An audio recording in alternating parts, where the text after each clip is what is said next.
제 오늘 이 말씀은요, 또 이렇게, 오랜 전의 이야기를 회상을 합니다. 지금 모세가 이제 지난 일 중에서, 근데 이제 여태까지 우리가 9장 이 앞에까지는 뭐였냐면, 하나님의 약속을 잊지 마라. 너희를 적과 꿀이 흐르는 가나안 땅으로 데려간다는 그 약속을 잊지 말아 달라고 신신당부를 합니다. 여러분, 신명기는 진짜 그야말로 신신당부의 준말입니다. 다시 내가 너희에게 명령한다. 그래서 신신당부의 준말이에요. 그런데 신신당부를 합니다. 그런데 드디어 모세가 지난날에 아팠던 상처를 꺼내기 시작을 합니다. 물론 이제 이 사건은 그 중에서도 가장 큰 사건이었고 또 가장 빠른 사건이었기 때문에 또 여기에 모세의 형인 아론이 연루가 되어 있었기 때문에 모세에게는 더 큰 충격적인 사건일 수가 있습니다. 자, 그것이 뭐냐? 모세가 시내 산에 하나님을 만나러 올라갔는데 그 밑에서는 아론이 백성들과 함께 이제 금송아지를 만들었던 그런 사건이 됩니다. 사실 여러분, 이 모세는 이 호렙산 그래요. 시내산하고 똑같은 곳이에요. 그러니까 시내산이나 호렙산이나 동일합니다. 자, 이제 오늘 여기 성경에 호렙산이라고 있으니까 우리가 호렙산이라고 그렇게 할게요. 자, 여기에서 누구를 만났었어요? 출애굽기 3장에 40년 전에 하나님을 만났어요. 갑자기 떨기나무에 불이 붙더니 하나님이 나타나셔서 하시는 말, 이곳은 거룩한 곳이니 내 발에서 신을 벗으라고 그렇게 말씀을 하셨습니다. 거기는 거룩하기는요, 늘 모세가 양떼들을 다니고 양을 먹으러 풀을 뜯으러 다니는 그런 곳이었어요. 근데 갑자기 떨기나무에서 불이 붙고 이상한 음성이 나더니 내 신을 벗으라 그렇게 말씀하셨고요. 그 다음에 이제 드디어 여태까지 430년 동안 나타나지 않았던 하나님이 내가 너희의 하나님이다, 조상의 하나님이다 하고 나타나셨어요. 그리고 이제 80세 된 모세에게 명령하셨습니다. 너 바로에게 가서 이스라엘 백성들 다 이끌고 이리 와 라고 얘기하셨어요. 근데 모세가 여러분 얼마나 충격을 받았겠습니까? 나는 80이다 이거야. 그 다음에 모세는 하나님에 대해서 대하다니 섭섭한 마음을 좀 갖고 있죠.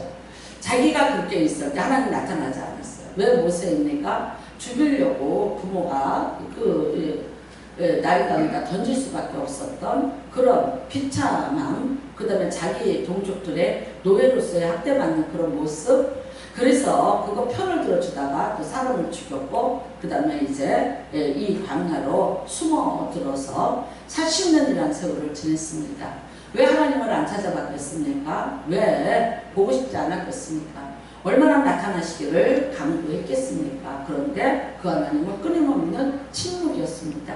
그리고 이제 내가 나이 80이 되어서 죽을 나이가 됐는데 정말 내 한몸 지팡이에 의지하고 근근히 살아가고 있는데 그 하나님이라는 분이 이제 나타나셔서 너 바로에게 가. 그리고 가서 내 백성을 이끌어내 그랬어요. 근데 정말 그 다음에는 네가 이곳으로 돌아와, 이 호렙산으로 와, 내게 예배를 드려라 라고 하셨을 때 과연 이 이야기가 이루어지겠습니까? 그래서 우리가 3장 4장에 보면은 끊임없는 그 모세의 하나님에게 못하겠다는 그런 말을 계속해서 하는 모습을 보고요. 결국은 이제 설득이 돼서 가고요. 그리고 바로에게서 이 200만 명이라는 거대한 무리들을 이끌어내는데 드디어 성공을 했습니다. 여러분이 잘 알다시피 홍해바다를 극적으로 건넜고요. 그 다음에 이제 걸어서 여기 시내산까지 왔습니다. 드디어 이곳에서 그때 그 40년 전의 일을 회상해 보십시오. 얼마나 감개가 무량했겠습니까? 모세의 입장에서는 그렇지 않겠습니까? 내가 이제 120살이 되었습니다. 80의 부름을 받고 이 백성을 이끌고 오겠다고 그렇게 했는데 정말 내가 여기에 시내산 갔을 때는 120살이 아니죠. 지금 이 글을 쓰고 있을 때가 이제 120살이고 그때는 그 1년에 걸쳐서 왔으니까 아직도 이제 81세 뭐 이 정도이죠. 도착을 했습니다. 얼마나. 그리고 거기서 내가 하나님을 만났던 명령을 받았던 그런 곳인 거죠. 정말 모세는 말할 수 없이 감개무량했습니다. 정말 여기 또 하나님이 나를 부르실 건가? 근데 웬일인가? 천둥 번개 우레가 치더니 그 다음에 구름이 빽빽해지더니 하나님이 모세야 여기로 올라오라 라고 말씀을 하셔요. 그래서 이제 모세가 올라가게 되는 겁니다. 그러니까 여러분 거기에서 40일을 하나님 앞에서 있게 되는 거죠. 그 다음에 이제 그 40일 동안 가장 중요한 것은 하나님으로부터 두 가지의 선물을 받게 되는 것입니다. 그 하나는 잘 알다시피 십계명을 받게 되는 것이고요. 그 다음에 이제 그 십계명을 하나님이 불로 직접 이렇게 우리가 십계명 영화를 보면 그러잖아요. 그래서 그 하나님의 여호와의 불로 그거를 다 새기셔서 그래서 그 돌판 두 개를 딱 이제 모세에게 건네주게 되고요. 그 다음에 또 그 40일 있는 동안에 하나님이 모세에게 하신 것은 뭐냐면 성막을 짓는 설계도를 모세에게 설명을 해 주시는 것입니다. 그러니까 모세가 얼마나 감개무량했을까요? 하늘의 하나님이 우리 가운데 거하시겠다고 내 집을 만들어라 그런 거죠. 그래서 정말 이 모세는 너무나 감사하고 감개무량하고 그래서 이제 내려오게 됩니다. 근데 내려오는 도중에 어떤 일이 있었어요? 이상한 소리가 들려요. 사람들이 막 떠드는 소리가 들리고 뭐 춤도 추고 노래도 부르는 것 같고 이래요. 처음에는 모세가 뭐라 그러냐면 싸우나? 그랬어요. 근데 그게 아니라 그 사람들이 금송아지 하나를 만들어 놓고 거기서 이제 막 미친 듯이 춤을 추고 있는 거죠. 이게 어디서 봤던 일입니까? 애굽 땅에서 봤던 일들이죠. 그거를 지금 여기 와서 하나님이 계시는 그 거룩한 산, 그 거룩한 땅 앞에서 이 사람들이 지금 그 짓을 하고 있는 것을 보게 되는 것입니다. 그래서 결국 모세가 너무너무 화가 나서 그 돌판을 던졌습니다. 우리는 이제 이렇게 얘기를 합니다. 모세가 성질이 급하고 그래서 혈기가 많아서 사람도 그냥 주먹으로 쳐서 죽이더니 여기서도 그냥 하나님이 그렇게 주신 돌판을 갖다 집어 던졌다 하면서 저는 어떤 분이 진짜 CTS에서 이렇게 설교하는 소리 들었어요. 목사님 그 말하자면 모세처럼 성격이 그렇게 급하고 가격하면 안 된다. 그러니까 다시 가서 생금식 40일을 고생을 하면서 했다 그렇게 설교를 하시더라고요. 뭐 틀린 말은 아니죠. 생금식 40일 더 됐어요 모세가. 그러니까 그거 안 던졌으면 참 좋을 뻔은 한 거지만 여러분 모세가 그거를 던진 거는 모세의 그냥 혈기라든가 어떤 분노가 아니에요. 그거는 상징적인 게 뭐냐면요. 이게 이 돌이라는 건 왜 하나님이 직접 이걸 쓰셨겠어요. 변하지 않는 하나님의 언약이에요. 이스라엘 백성하고 맺으시는 언약이에요. 근데 그거를 던져버렸다는 건 어떻게 해요? 내가 그 언약을 파기하겠다는 너희를 위해서 내가 만든 언약인데 그 언약을 너희가 1계명 2계명을 벌써부터 듣기도 전에 어기니까 그러니까 내가 너희와 맺은 이 언약을 파기하겠다는 어떤 그런 상징적인 표현으로 보셔야 될 것입니다. 자, 그러면 여러분 이 사람들이 왜 이랬을까를 한번 생각해 보시기 바랍니다. 저는 이렇게 어렸을 때 외갓집에 다 천주교를 다녀서 성당을 다녀볼까 그런 생각을 했어요. 두 가지였어요. 하나는 참 이렇게 엄숙하더라고요. 그리고 마리아 상도 있고 예수님 상도 있고 그러니까 그 성전이라는 데를 들어가면은 뭔가 이렇게 압도되는 분위기가 있고 그 다음에 이제 저절로 조용히 고개를 숙이게 만드는 그런 분위기가 참 좋았어요. 그 다음에 제 외사촌에 저랑 동갑인데 걔는 별명이 오리비아 하스예요. 그래서 참 이뻤어요. 근데 정말 그 옆모습이 이뻤는데 얘가 그 미사포를 쓰는 거예요. 지금은 레이스가 흔해요. 근데 그 옛날에 제가 중학교 다닐 때는 레이스가 진짜 귀할 때인데 이게 국산 레이스가 아닌 거예요. 보기 드문 그런 레이스인데 그걸 갖다 이렇게 탁 쓰고 있고 손을 탁 모으고 있으면 아니 지가 오리비아 하스래도 내가 할 말이 없더라. 너무 이뻐서 그래서 야 저 좀 우아하다 멋있다. 근데 조금 교회는 이렇게 뭔가 그런 것이 부족한 것 같고 조금 이런 분위기라든가 이런 게 조금 좀 약한 것 같다는 그런 생각이 들었어요. 그래서 사실 집에 와서 아버지 나 덕식이하고 같이 성당 가면 안 될까 했다가 아주 그냥 또 이제 병을 쳐서 그러면서 근데 우리 동생이 딱 이런 말 하더라고요. 자기가 그거 쓴다고 핫세가 되나? 그러더라고. 그러니까 우리 아주 우리 둘째 동생이 좀 얄미워요. 고자질 잘하고. 근데 이제 걔가 좀 그 이쁘게 생겼어. 그래서 그 조금 이쁘게 생긴 여자들의 그 왜 오만함 있죠. 그 다음에 얘는 딴 걸로는 내가 어차피 언니고 뭐 여러 가지 이제 그래서 못 쫓아와. 근데 항상 나한테 한 가지 자기가 우월하다고 하는 미모를 가지고 공격을 해. 한 번씩 이렇게 탁탁 이렇게 감히 큰 소리도 못 내. 너가 한번 들면 겁나니까 조금만 소리로 아주 하면서 그런다고 자기가 그러나 그러더라고. 그래서 못 갔어. 그러니까 여러분 요즘에는 또 이제 뭐 우리 합동집 같은 경우는 십자가가 더 없애잖아. 그래서 이 십자가를 다 철거해요. 근데 또 그렇잖아요. 우리는 이제 교회의 상징이 십자가인데 십자가가 없으면 거기 교회가 있나 없나 뭐 그럴 것도 같아 이런 말도 하는데 사실은 지금 이제 십자가조차도 어떤 그것이 형상이다. 사실 십자가가 좋은 건 아니잖아요. 그죠? 그거를 사용시키는 도구였는데 이제 교회에다가 그거를 말하자면 예수님 대신으로 바라보는 형상으로 만들어 놨다고. 그래서 이미 장로교의 뭐 장자라고 하는 그분들은 온 밖에나 안에나 다 십자가를 다 없앴고 다른 군소교단에서도 이제 그런 일들이 있는 것을 볼 수 있습니다.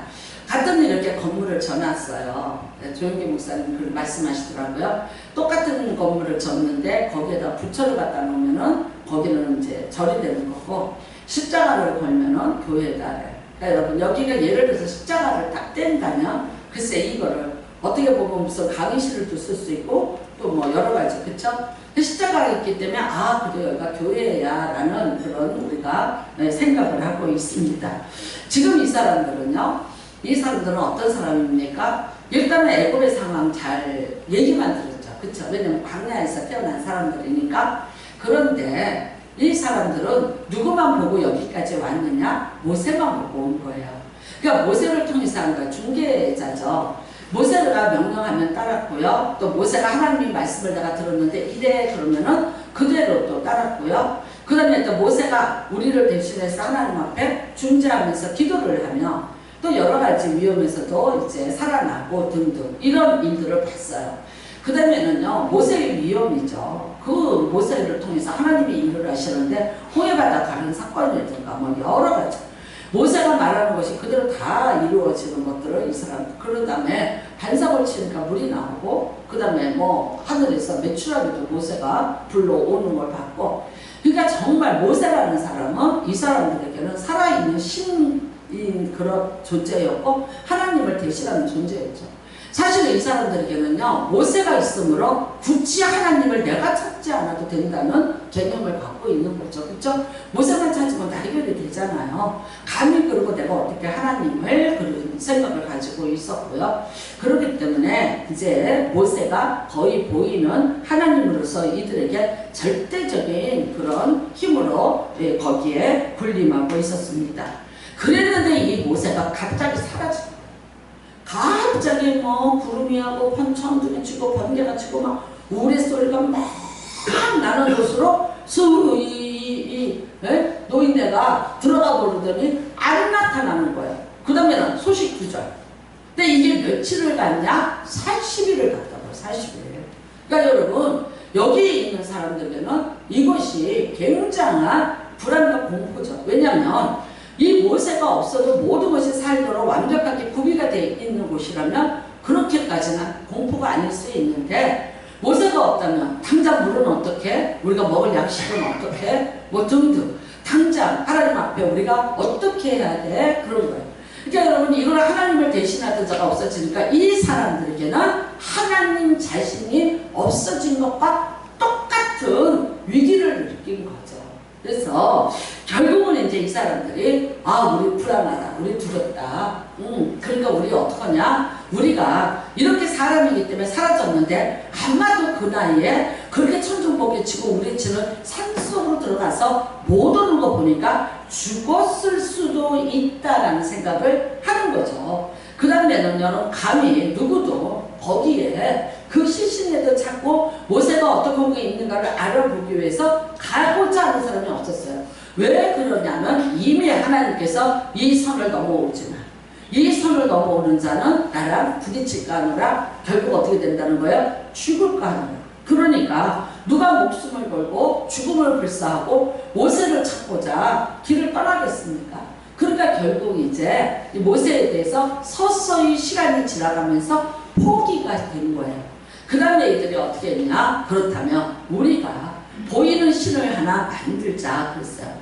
여러분, 이 사람들이 애굽의 수많은 신들을 봤어요. 근데 그 중에도 마음에 합한지라 내 마음에 좋더라 신이 뭐예요? 예, 금송아지라는 거예요. 금송아지. 아마 황금 소까지는 못 만들 거야. 금이 그렇게 없었으니까. 이 사람들이 금이 있었죠. 애굽 땅에서 나올 때 하나님이 이제 그 금을 다 취할 수 있게 해주셨기 때문에 금이 있습니다. 그러니까 결국 하나님의 축복을 받은 것을 가지고 뭐를 만드냐? 자기들을 위한 우상을 만들기를 시작을 하는 것입니다. 어떤 면에서 자기들이 여기에 고립되어 있다는 것에 대한 어떤 두려움, 그 다음에 모세가 보이지 않는 것에 대한 그런 어떤 두려움들을, 그리고 우리가 이제 모세가 나타나지 않음으로 인해서 우리가 하나님도 만날 수 없다는 그런 두려움, 그렇다면 우리는 여기서 아무것도 할 수 없다면 우리는 결코 살아남지 못하려는 어떤 그런 마지막까지 가는 강박감 때문에 결국 이들이 고민하다가 한 일이 이 금송아지를 만들자. 사람의 마음이요 계속해서 전달이 되고 그 다음에 군중의 심리라는 게 있잖아요. 근데 만약 이거를 지금 안 해주면 아론도 어떻게 되겠어요? 폭동이 일어날 것 같은 거예요. 그게 두렵고 무서운 거죠. 그러니까 제2인자인 아론에게 와서 이거를 만들자. 그래서 결국은 이제 이 금송아지를 만들게 되는 것입니다. 그 다음에는 이 금송아지를 잘 먹고 잘 살게 해주는 신이에요. 왜 금으로까지 만들었겠어요? 대부분 신들은 돌을 만들고요. 그 다음에 조금 중요하지 않은 건 흙을 빚어서 만들고 그렇게 하는데 가장 귀한 금으로 만들었다는 건 그만큼 중요한 그런 신이에요. 결국 금송아지가 뭡니까? 우리가 지금 말하는 돈입니다. 돈. 만폰이즘이라 그러죠? 돈의 신이죠. 그러니까 이것이 우리에게 금을 갖다 준다는 그런 개념을 가지고 잘 먹고 잘 살아보자. 애굽 땅이 잘 먹고 잘 살았던 것은 이런 신들을 섬김이 아니겠는가 그래요. 그러니까 여러분, 모세가 사라지고 난 이후 나타나지 않는 하나님, 보이는 것이 하나도 없는 이들은 불안하고 두려웠어요. 그런데 뭔가 우리 눈으로 보고 우리가 만져보고 우리가 주목해 볼 수 있는 그런 우리의 흩어지지 않는 어떤 신앙의 구심점을 하나 또 만들어 놓는다면, 그런다면 이것이 이제 우리에게 유익을 주지 않을까라는 그런 착각을 합니다. 그런데 여러분, 놀랍게도 이거 아니에요? 이 금을 사람들이 부어서 만든 거예요. 그러니까 신이 될 수 없는 거죠. 피조물이잖아요. 사람에 의해서 만들어진 거예요. 그런데도 불구하고 그것이 우리를 위해서 무언가를 해줄 것이라요. 여러분, 대한민국은요 전 세계에서 가장 큰 교회가 있어요. 여의도 순복음교회죠. 장로교단에서 제일 큰 교회가 있어요. 충영교회입니다. 감리교단에서 제일 큰 교회가 있습니다. 임마누엘 김홍도 목사님 동생이 하는 교회입니다. 정말 대한민국은 그야말로 신심이 두터우는 민족인 것 같아요. 예전에도 우리는 보면 뭐 단군신을 모셨고, 여러분 놀라지 마세요. 우리가 국민학교 다닐 때는요 학교 마당에 단군 신상이 다 있었어요. 근데 나중에 어느 날 보니까 그게 이수신으로 바뀌더라고. 근데 지금은 어떻게 됐는지 모르겠어요. 신화예요. 설화예요. 그쵸? 네. 그런데 그거를 국민학교 애들 교육의 현장에다가 마당에다가 다 만들어서 세워놓을 만큼 어떻게 보면 신심이 참 두터운 그런 민족일 수도 있는 것 같아요. 여러분, 수많은 신들이 있잖아요. 그쵸? 우리나라 보통 집에 있는 신이 38가지라 그래요. 옛날에 성비대, 그게 심지어 화장실에도 신이 있잖아요. 그쵸? 부엌에도 신이 있는 거, 아궁에도 신이 있었고, 오강에도 신이 있는 거고, 안방에도 있고, 지붕에도 있고, 천장에도 있고, 석가래에도 있고, 대문에도 있고, 등등. 그래서 신이 그렇게 많이 존재를 하고, 그것들을 다 이렇게 쌀을 뿌려갖고 팥을 뿌려가면서 달래고 무슨 날이면 이제 음식을 해서 이렇게 놓고 먹고 가라고 도깨비라도 먹고 가라고 이렇게 해놓고 그러던 민족이잖아요. 그러니까 정말 그런 것 같아요. 세계에서 제일 큰 불상 또 어디 있습니까? 대한민국에 있습니다. 청동으로 만든 불상 어디 있습니까? 설악산에 있죠. 돌로 만든 불상 어디 있습니까? 대구 동화산에 있습니다. 속리산에 또 무슨 불상 그것도 세계적. 그러니까 또 우리 민족의 이게 나라는 쬐끄만데 말이야. 그게 사람들이 옛날에 나폴레옹 증후군이라는 거. 사람 여러분 작은 사람은 우습게 보면 안 돼. 그 사람들의 배포는요 대단한 거야. 그걸 나폴레옹 증후군이라네. 뭔지 나폴레옹의 키가 2m 60이 안 됐대잖아. 근데 어떻게 해요? 네, 알프스를 갖다가 코끼리를 데리고 넘잖아. 그러니까 그 정도의 백장을 가지고 있어요. 그러니까 어쩌면 그런 사람이었는지도 모르겠어요. 여러분 우리 민족이 너무나 적고 그 다음에 나라가 작으니까 뭐든지 잘해갖고 그냥 1등이야. 근데 그 대부분의 1등이 뭐 이제 다른 것들 요즘에는 너무너무 잘하지만 그래도 또 그 1등이 주로 어디에 이게 이제 종교적인 것에 굉장히 많이 치중을 하고 있습니다. 보이는 거죠. 보이는 신들을 믿기를 원하고 내 신이 어떻게 생겼는가 그 형상을 만들기를 원해요. 여러분도 아시다시피 하나님이 어떤 것으로도 나의 형상을 만들지 말라고 하는 것은 자기 자신을 보호하기 위한 방패라고 했어요. 왜 그렇습니까? 이스라엘 백성들이 전쟁을 나가면요 항상 그 신들을 들고 나가고 다른 나라도 마찬가지예요. 그런데 전쟁을 해서 졌어요. 그러면 어떻게 돼요? 하나님의 신의 형상이 다 망가지고 부서져요. 여러분 우리가 이제 중앙청이라는 거 있었죠. 옛날에 그 경복궁 앞에. 근데 그거 막 다 부쉈죠. 부수면서 그 부수자 뭐 말자 뭐 그래도 뭐 유적이니까 뭐 갖고 있자 아주 의견들이 분분했는데 그게 뭘 가리고 있냐? 대한민국의 궁전을 딱 가리고 있는 거잖아요. 그 경복궁을 아주 진짜 그거 그냥 다 헐어버리고 나니까 아주 속이 팍 시원하고 근데 이제 그게 머리가 있어요. 머리 검은 걸로 돼서 이렇게 철로 돼서 이렇게 되더라고요. 그거는 거기 뒀대요. 어디다가 보관을 했다고 그렇게 얘기를 하더라고. 그러니까 그게 이제 이렇게 막 다 가리킨 거. 그들의 그 일본의 그런 우상들이 우리나라에서 이제 완전히 사라질 것 같은 그런 거. 여러분 어떻게 할까요? 여기 이 사람들처럼 보이는 신을 사람들은 만들고자 해요. 보이지 않으면 뭔가가 불안해요. 뭔가가 내가 손에 잡히고 내가 뭔가 볼 수 있고 그 다음에 내가 또 더 있다가 오디오로 들을 수까지 있다면 정말 더 마음이 놓일 수 있죠. 여러분과 저도 때로는 그러잖아요. 내가 하나님 믿습니다. 그런데 어디쯤 계신 거야? 어디 계신 거야? 언제 계신 거야? 지금 뭐 나랑 함께 하시는 거야? 뭐 누구 기도는 듣고 내 기도는 안 들으시는 거야? 어떻게 해야 되는 거야? 하나님 어디쯤 있어? 라는 질문을 하실 수 있어요.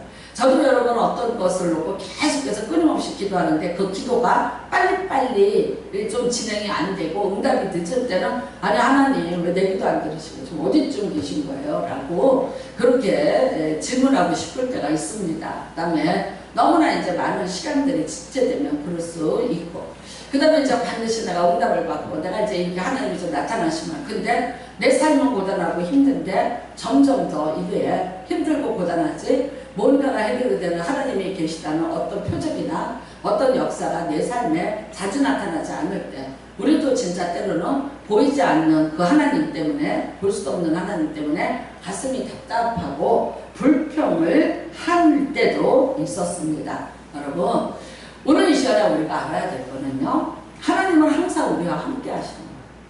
네, 그분이 자신을 보호하기 위해서 형상을 만들지 말라고 하는 거예요. 그런데 보십시오. 형상보다 하나님은 영이신이라고 아까 여러분들이 얘기하셨잖아요. 하나님은 영으로 존재하시는 거예요. 어떤 형상으로 존재하면 어디 있어요? 어딘가에 시공의 지배를 받으시는 거죠. 그렇죠? 공간의 지배를 받으시는 거죠. 여러분 우리가 보면 바벨론이 이제 모든 나라들을 다 제압을 했을 때 말뚝실을 만들어서 다 뒀어요. 그 다음에 느부갓네살 왕이 자기를 위한 동상을 만들죠. 그래서 그 동상을 자기가 정복한 나라에다가 다 세워놔. 그러면서 겁을 주는 거죠. 여기 내 땅이야, 내 거야, 건드리지 마. 내가 여기 지금 다스리고 있어 라는 위협을 주고 있었죠. 그랬는데 바벨론이 바사에게 망했어요. 전쟁에서 졌어요. 그때 어떻게 됐을까요? 말뚝신은 다 부서지고 깨지고 망가지고 그 존재, 지금은 뭐 정말 그야말로 유물로는 남아있지 그것에 대한 실체가 없어져.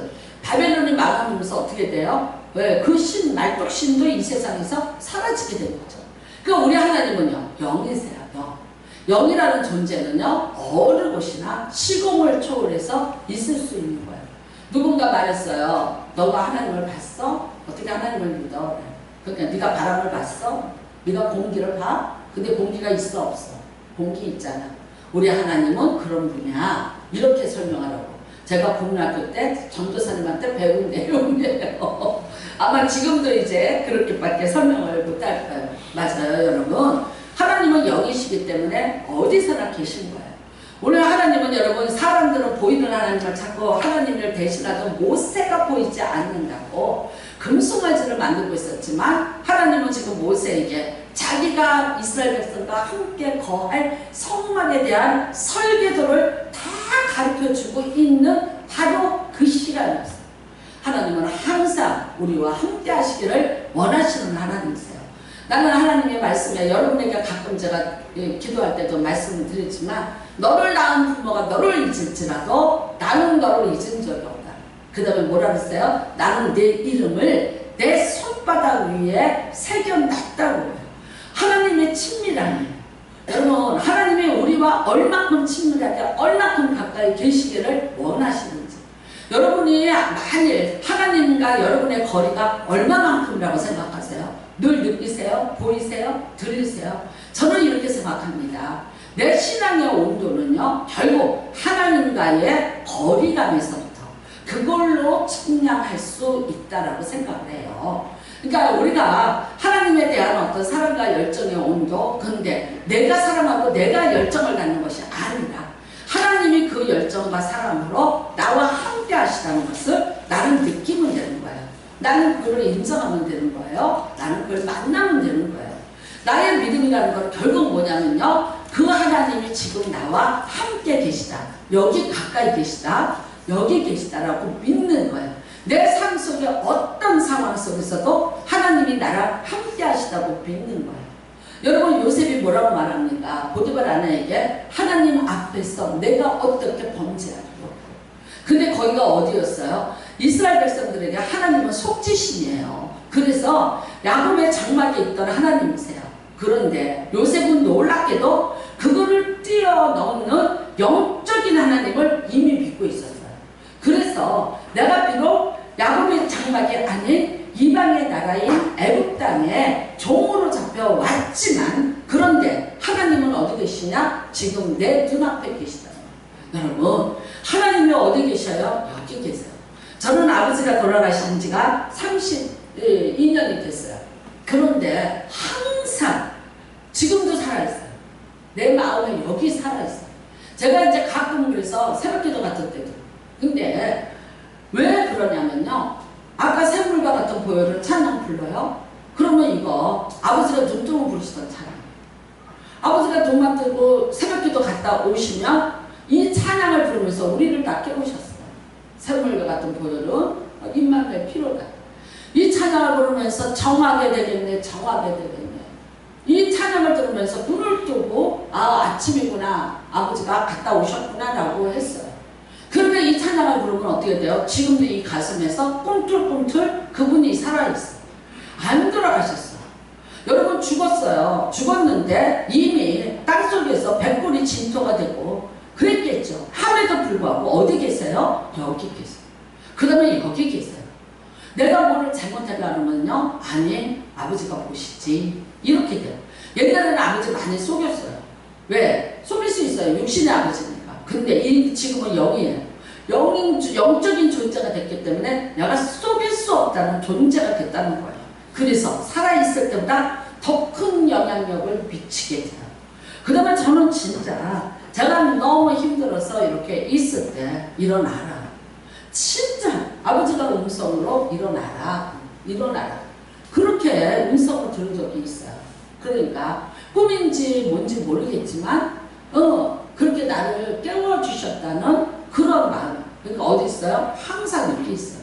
가끔마다 들어서 설교할 때도 이야기를 해요. 왜냐면 그분으로부터 내가 신앙을 배웠고 그분으로부터 하나님을 보았기 때문에 내가 하나님을 말할 때마다 그 아버지가 보이고 아버지의 삶이 보여요. 나는 여러분 내가 또 그런 삶이 되기를 원해요.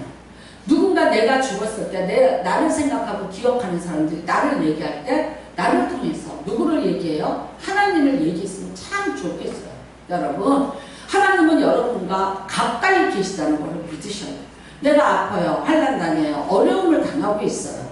여기에서 하나님은 왜 침묵하시는가라고 질문했을지 모르지만 아니요. 하나님은 침묵하시는 분이 아니라 함께 하시면서 그렇게 어려움을 겪고 있는 나와 지금 함께 하시고 그 내 어려움을 하나님의 전능하신 힘과 능력으로 해결하시기 위해서 나를 위해서 지금도 쉬지 않고 일하시고 계시는 분인 것을 나는 믿습니다. 여러분 하나님이 이렇게 말씀하셨어요. 내가 아들을 이 땅에 보내준다. 무슨 말이냐? 우리는 여러분 사도 요한이 하나님을 사랑이시라고 외쳐요. 무엇 때문에 하나님을 사랑이시라고 외쳤을까요? 아들을 내어준다. 즉 뭡니까? 하나님 자신을 우리에게 내어준 바 된 것에 대해서 하나님이 우리를 얼마큼 사랑하는지. 그래서 그게 요한일서 1장 1절부터 2절에 이런 말씀이 있습니다. 태초부터 있는 생명의 말씀에 관한 누굽니까? 이 생명의 말씀, 태초부터 있었던 생명에 관한 이분이 누구예요? 생명의 말씀 예수 그리스도입니다. 그래서 요한복음 1장 1절이 태초의 말씀이 되셨어요. 그 말씀이 육신을 입고 이 땅에 오신 분이 누구라? 예수 그리스도라.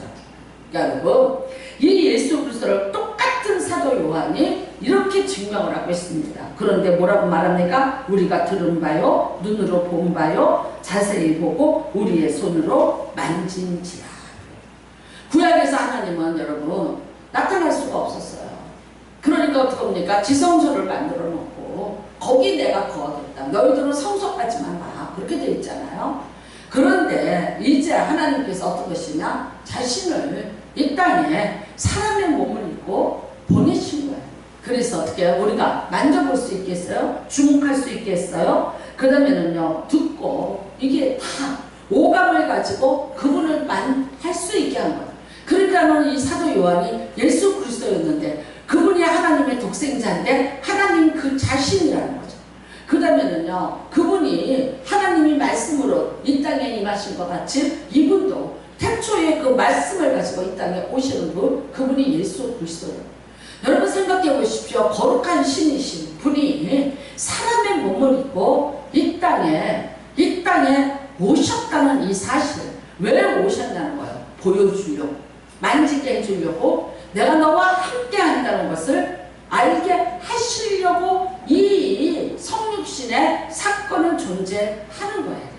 그래서 예수님이 뭐라 하셨습니까? 나는 본자가 곧 아버지를 본자라. 그랬더니 바리새인이 뭐라고 그래요? 네가 아브라함보다 먼저 태어났냐? 그렇게 물어요. 그러니까 예수는 뭐래요? 나는 그 이전에 있었던 자다. 그랬더니 돌로 치려 한지라 그래요. 사람을 뭘로 볼라래요? 법으로 볼라래요? 과학으로 볼라래요? 여러분 상식으로 볼라래요? 지식으로 볼라래요? 아니요. 하나님을 여기시기 때문에 그런 거를 뛰어넘는 고백으로서 볼 수 있는 분이 우리 하나님이신 것을 믿으시기를 주님의 이름으로 축복합니다. 예수님이 이 땅에 오실 때 그래서 이름을 지어줬어요. 뭐였습니까? 임마누엘이라 하리라 그래요.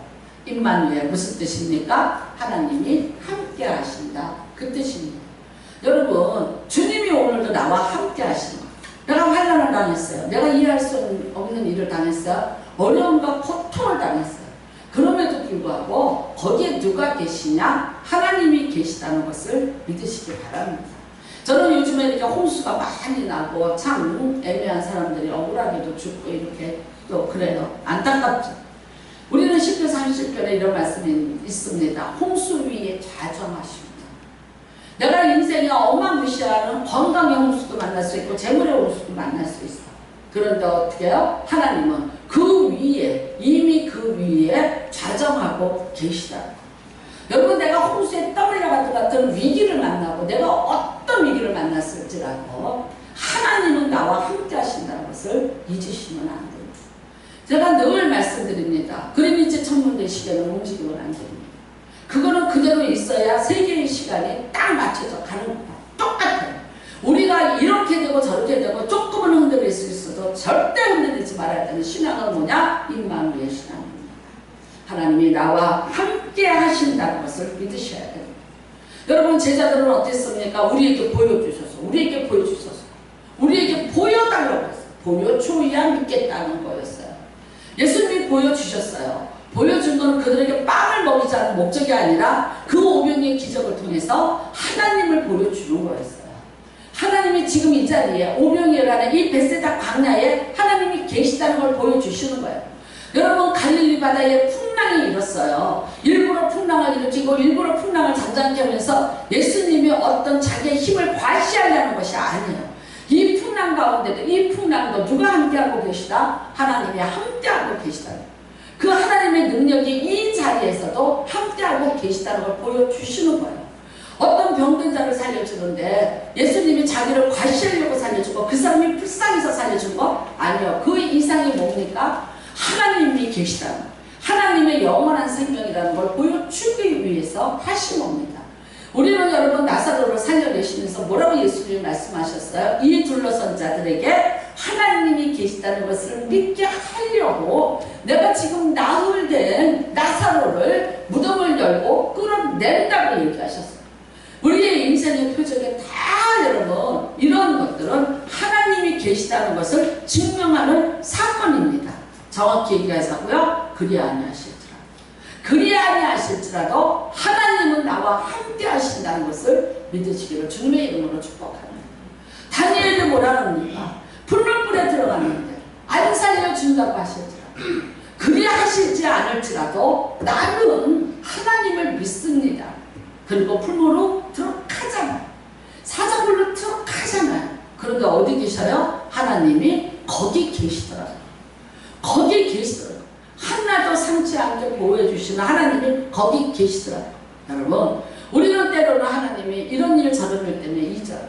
여러분은 힘들고 어려워서 내가 하나님 잊었어요. 천만의 말씀해요. 좋을 때 더 잊어버려요. 내가 잘 나가고 잘 되고 하나님 앞에 뭔가 축복을 받았어. 그러면 그 사람은 앞으로 신앙생활 잘할 것 같지? 나는 그 기대했다가 수십 번 미끄러졌어요. 아니더라고. 이런 일이 있으면 정말 하나님이 놀랍게 하나님이 복을 주셨어. 그러면 어디로 가는 데서 지가 잘나서 한 줄 알아. 그래서 여기도 말해요. 너는 목이 곧은 백성이라요. 목이 곧다는 건 무슨 뜻입니까? 교만하다는 거예요. 교만은 뭐예요? 하나님을 무시하는 거예요. 내가 잘나서 된 줄 알고 내가 복이 있어서 되고 내가 우연히 된 거고 누군가 나에게 기회를 줘서 됐다고 생각해요.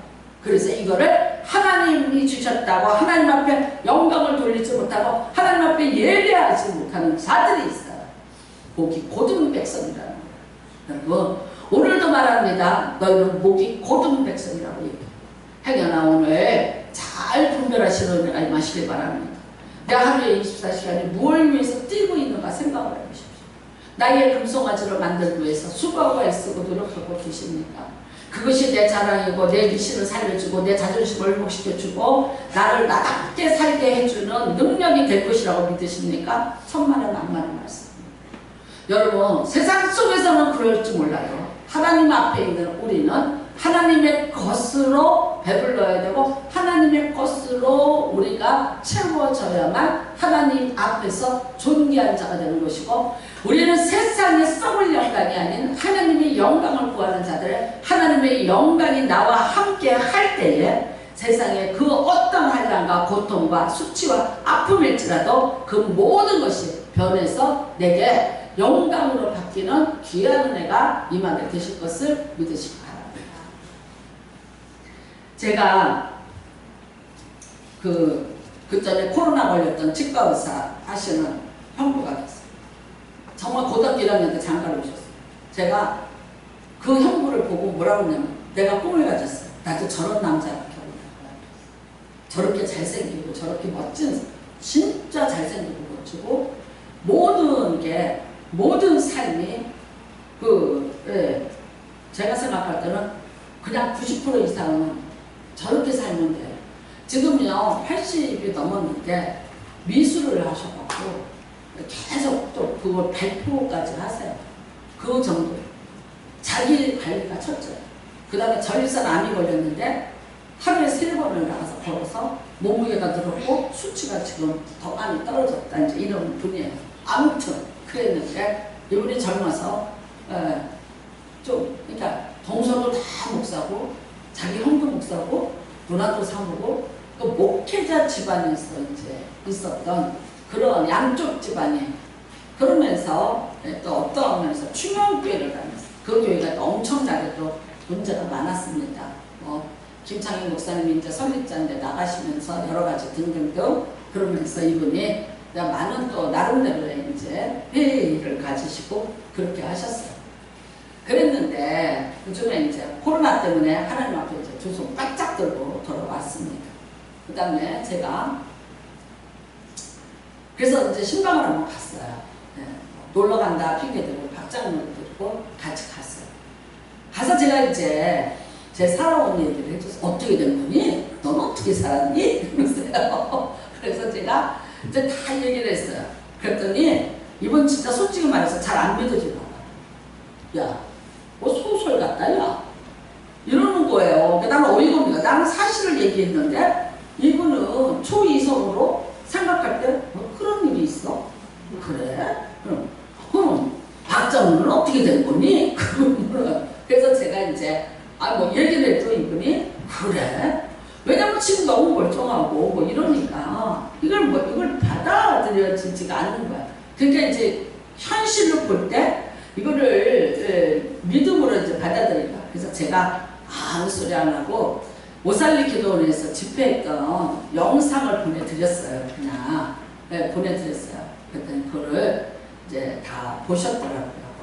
보시고 이제 그러더니 죄송해요. 제가 저를 높이는 건 아니에요. 제가 한 말은 아니에요. 그분이 하시는 말씀이 야 명숙이 대단하다. 명숙이 대단하다. 그러더니 그러니까 명숙이라고 하면 안 되겠다. 송목사지. 그러면서 문자가 왔어요. 송목사님 은혜 많이 받았습니다.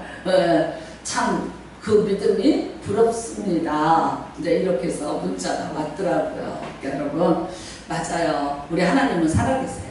그 다음에 지금 여러분과 함께 하세요. 내가 환난을 당하고 내가 고난을 겪고 내가 어떤 경우가 있을지라도 저는 눈에 보이지 않는 것 같지. 아니 그런데 계세요. 여러분 우리는 욥이 모든 환난을 겪고 난 다음에 이런 말이에요. 전에는 내가 귀로만 들었는데 이제 눈으로 주로 배운나이다. 저는 정말 젊은 나이 30대 성경을 읽으면서 여기에다 수많은 퀘스천을 붙였어요.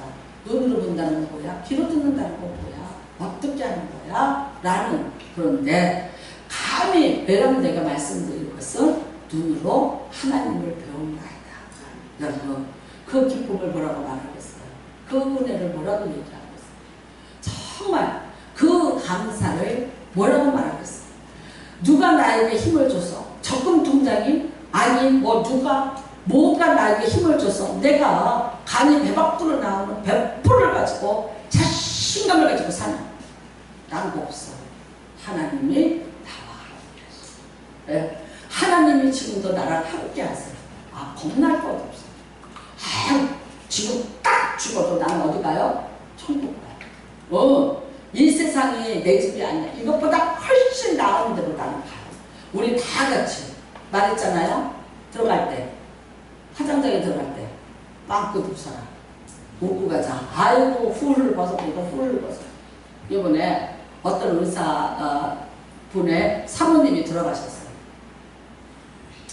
요즘에는 수의를 뭐로 입히냐면 평소에 즐겨 입던 거 본인이 아끼던 거.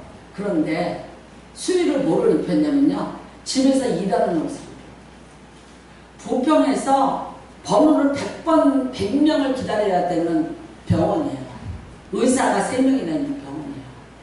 그런 병원을 하는 원장님의 사모님이 돌아가신 거예요. 그랬는데 아들하고 남편이 의논을 하고 엄마 옷을 고른 거예요. 근데 몸빼 바지에 티셔츠였어요. 그래서 그 장례식에 참석했던 한 사람이 막 흥분을 해갖고 못돼 처먹었다고 야단을 치는 거예요. 어떻게 그럴 수가 있냐고.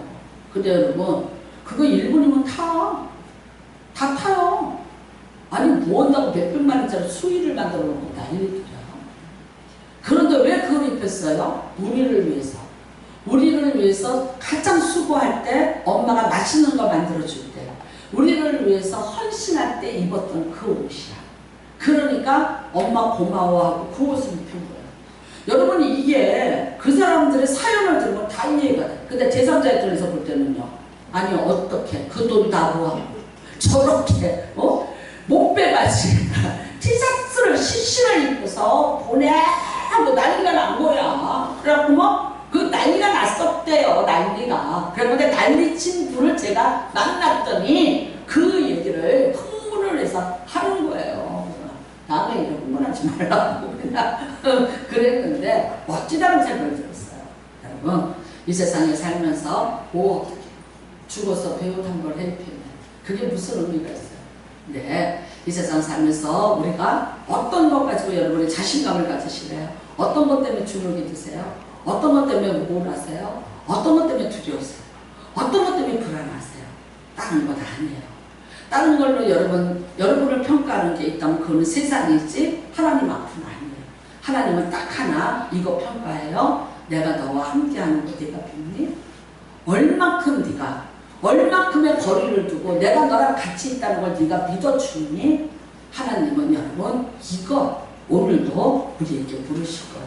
믿음이라는 것은 바로 하나님과 나와의 거리입니다.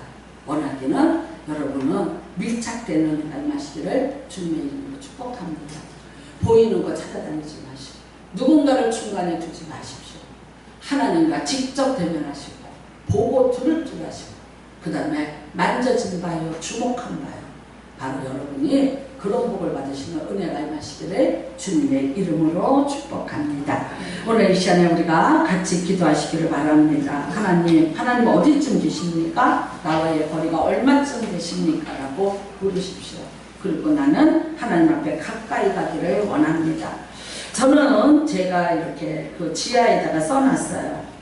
그것이 제 신조입니다. 하나님께 가까이 함이 내게 복이다. 나의 복은 다른 것 아닙니다. 하나님께 가까이 함이 내게 복이라. 시편 73편의 말씀. 내가 이 모든 것들을 널리 전하리이다. 이것이 저의 표현입니다. 오늘 여러분도 하나님께 가까이 함이 복입니다. 하나님이 여러분과 가까이 계시기를 원하십니다. 여러분이 거절하지 마시고 하나님과 밀착하시는 귀한 은혜가 임하시기를 주님의 이름으로 축복합니다. 같이 기도하시기를 바랍니다. 주여 요청하시고 기도합니다. 주여 하나님 아버지 감사합니다. 하나님 아버지